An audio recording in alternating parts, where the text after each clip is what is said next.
Vous faites très bien de nous rejoindre sur Afro Info D143. Dans cette production, nous vous parlons spécialement du football. Ils l'ont fait, les Léopards U20 de la RDC sont qualifiés à la phase finale de la CAN 2025, opposés hier au Cameroun au tournoi zonal de l'Unifac qui se tient à Brazzaville. Le Fauve congolais se sont imposés au tir au but 4 contre 3 après un nul, un partout dans les temps réglementaires. D'abord, Tony Talassi à la 7e minute a ouvert les scores pour la République démocratique du Congo après un geste somptueux à l'entrée de la surface des réparations. Regardez.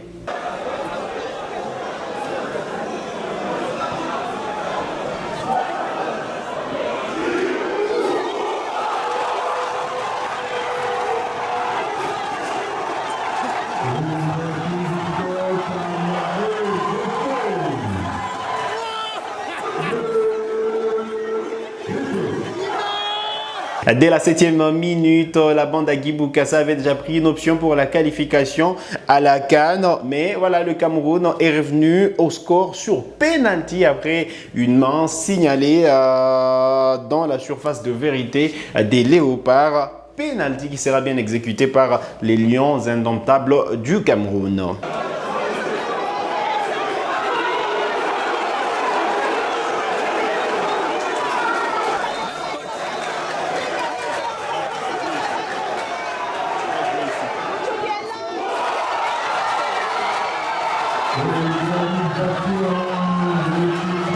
Notez que les Fauves congolais ont évolué une bonne partie du match en infériorité numérique, acculés, poussés au bout. Les Fauves vont tenir jusqu'à la fin de la partie et l'ont emporté au tir au but 3 contre 4. Suivez.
Ils seront à la CAN en 2025, comme les dames de la RDC, les Léopards dames qui sont également qualifiés à la CAN féminine en 2025, qui est prévu évidemment en 2025, sans compter sur l'organisation de la CAN chez les seniors évidemment, qui est prévu en décembre et 2025 et janvier 2026. Et donc voilà, décidément cette année 2025 pourrait sourire à la République démocratique du Congo parce qu'il va aligner 3 sélections. Il ne faut pas oublier le CHAN également qui est prévu en 2025 également en février pour être précis. Et donc il y aura les éliminatoires prochainement en attendant les tirages au sort qui est prévu voilà, ce début du mois d'octobre. Et donc on peut aller jusqu'à 4 sélections alignées dans des compétitions continentales. Des bon augure pour le football congolais. Bonne nouvelle également et bon travail surtout de la part de l'encadrement technique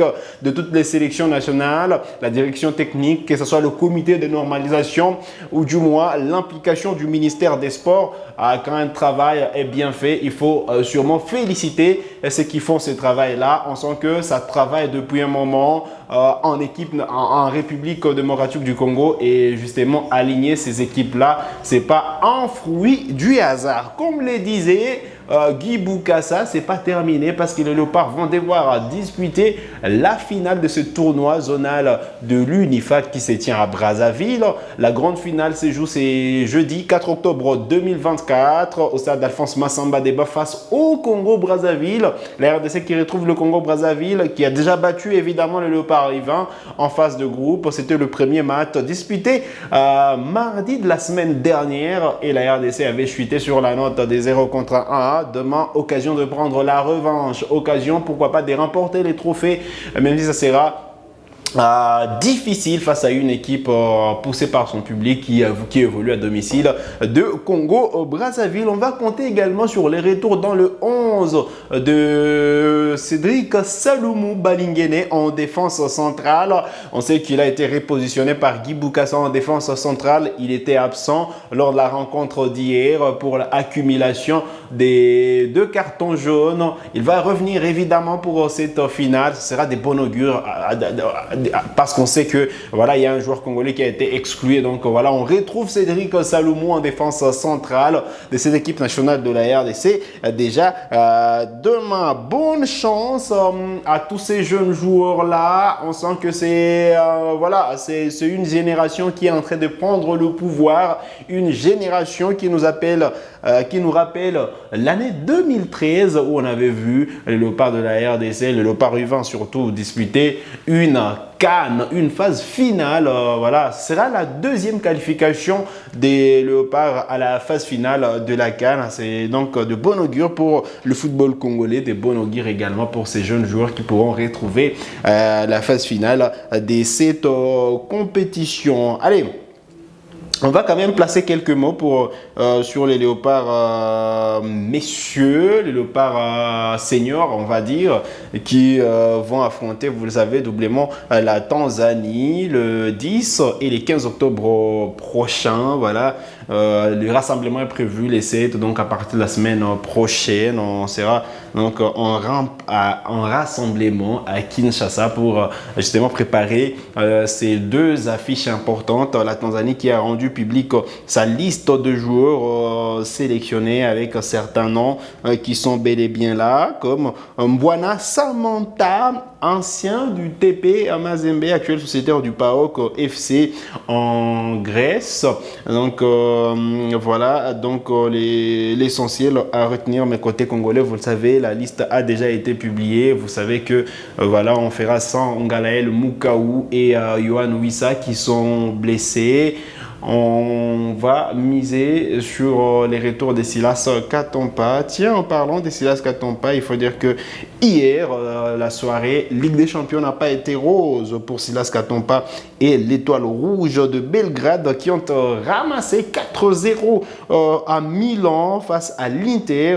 C'était donc hier, et le Congolais, vous le savez, a disputé 70 minutes dans cette rencontre. Même cas pour Meshak Elia qui a vu son équipe perdre 5-0 face au FC Barcelone. Il faut noter que malheureusement, Meshak Elia n'a pas disputé cette rencontre. Il est resté sur le banc. Allez, on va terminer cette production sur cette note. Vous avez des questions, laissez-les nous en commentaire. On se fera le plaisir de vous répondre. Vous êtes nouvelle à la chaîne, cliquez sur s'abonner, activez la cloche de notification pour ne manquer aucune de nos prochaines publications, likez cette vidéo si elle vous a plu et merci de nous avoir suivis.